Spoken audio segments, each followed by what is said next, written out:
almost one felt opaque, impenetrable, in the somber symbol of her eyeless muse, the abysm of the unbodied infinite, a fathomless zero occupied the world. Another difficulty. He says, almost one felt. Who is that one? Anyone. It is impersonal. It is impersonal. But there was nobody there. But still, but still, see, one felt opaque, impenetrable, in the eyeless muse of that night. She is dreaming, she is hoping, she is expecting. So he has translated that sentence now in a different manner, you see. Almost one felt opaque, impenetrable, in the somber symbol of her eyeless muse. She is blind, she is not able to see, but her imaginations, her thoughts, her meditations, whatever you want to call them, in those imaginations, the same symbols which are dark, in those symbols, what does one feel? The abysm, the embodied infinity. It is the entire darkness which is present in that musing of hers. The entire darkness is present. The abysm, the embodied infinite. There is no body. He has plunged himself, he has become void, he has become null, nothing. See. Embodied, the abysm, the embodied. So one feels the kind of opaqueness of that thing. What is, so that is really the obstacle. This abysm of unbodied infinite which is there is really the obstacle, in fact, coming the way. A fathomless zero occupied the world. Whatever was there, that world, it was filled up, it was occupied only by the fathomless zero. Fathomless zero, unplumbable. We cannot gauge its depths. The zero is depthless. You cannot really plunge. Is what can I say? Impossible to really gauge what it is, because obviously because it is the zero of the infinite himself. It is the creator himself who has become zero. So all his qualities have now entered into zero. They become unflammable, fathomless. Whatever qualities he had, love, joy, beauty, truth, whatever, they have now become zero there.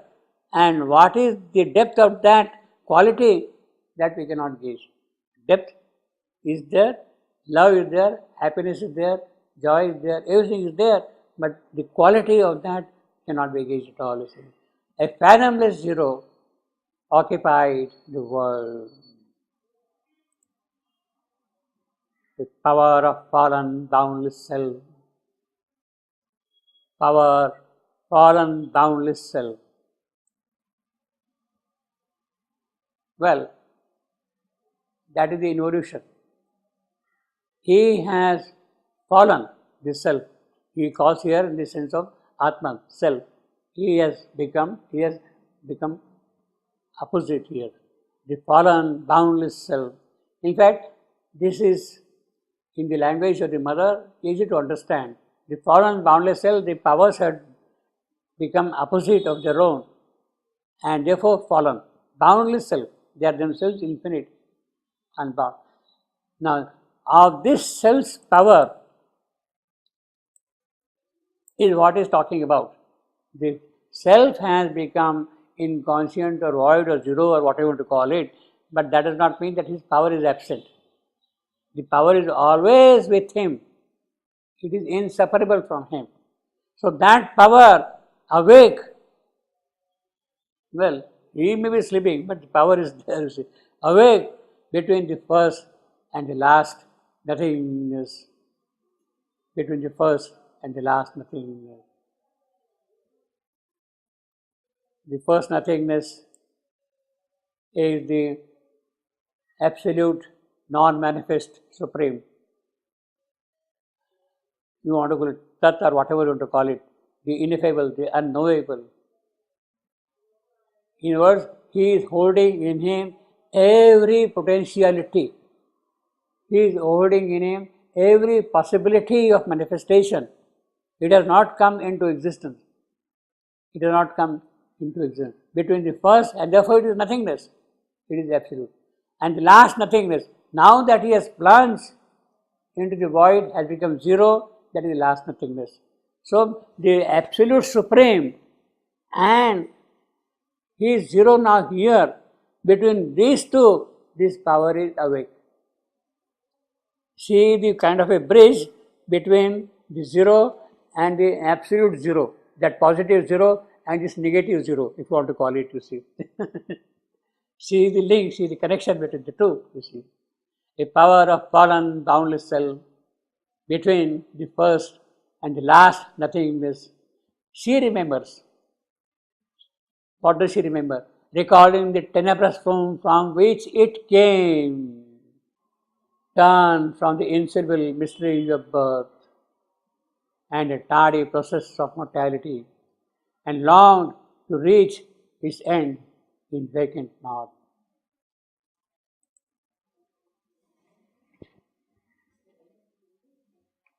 Tenebrous room, the dark womb, the inconscience, so to say. Recalling the tenebrous room from which it is from that she remembers having come.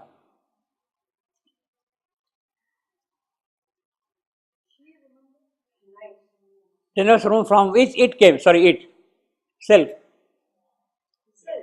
Yeah. No, not she, no. Recalling the tenebrous room from which it came. She is recalling how it came, from the darkness, from the dark room. The last nothingness. The last nothingness. You said this is zero, but it's already in the manifestation. It is a non-manifest negative. Possibilities of manifestation are there, and it is that which is being worked out by the power. Because he said in between the first and now,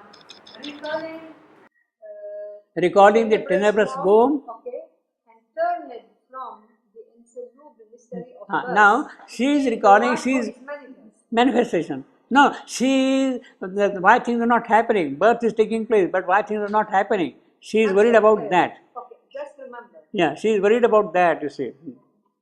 Turn from the insoluble mystery of birth. Yes, birth has taken place, but it is a mystery how it has happened at all, how things can move forward. And therefore, she kind of abandons the hope. Forget about it and let me go back where I was, to vacant not. Okay, one more question. Is it possible that the last nothingness now, it will be really the last, it means because it's the last cycle? No, it's not now connected with cycle at all. We are talking of a given cycle now, not of last cycle. We are, in fact, we are now talking of the present cycle. No, I know, but the first nothingness, it's the supreme and noble. Yes. And the last nothingness. Yes. The last in one cycle or the last of all? No, in every cycle it is there. First nothingness and second, last nothingness. In the cycle. They are there in every cycle. Yes. They are there in every cycle. You see. They are in every, the earlier cycles, they had kind of prepared the ground to take things forward. Now in the present cycles, they have come to the stage of the mental being, and if a leap has to be made, then something else has to be got done, you see, in the present cycle, you see. Because this was happening repeatedly, that kind of a memory is there in her. She says, what is this frustrating, let me go back to my knot, my vacant knot. Forget about the whole thing, you see. And a tardy process of mortality, and long to reach its end in vacant, its mortality. Vacant knot.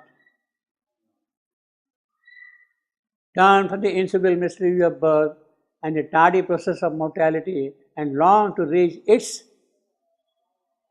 end, its mortality. Because it is connected with the process. It is connected with the process.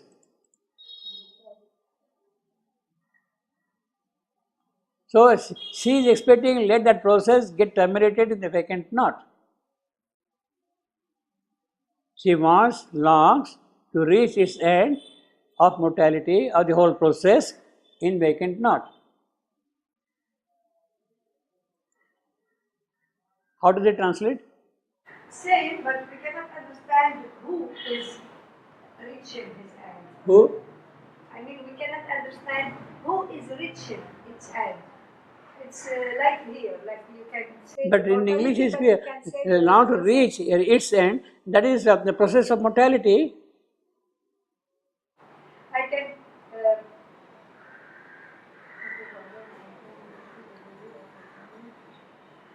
It's more. We can understand more. This is the power who is recalling all this. See, and long to reach. Here. Here. I can understand it also. The power, not the mortality. The power. When say one, that's here. The power of fallen No. cells. That one has gone long ago. It's finished. Yes. Who is turned so?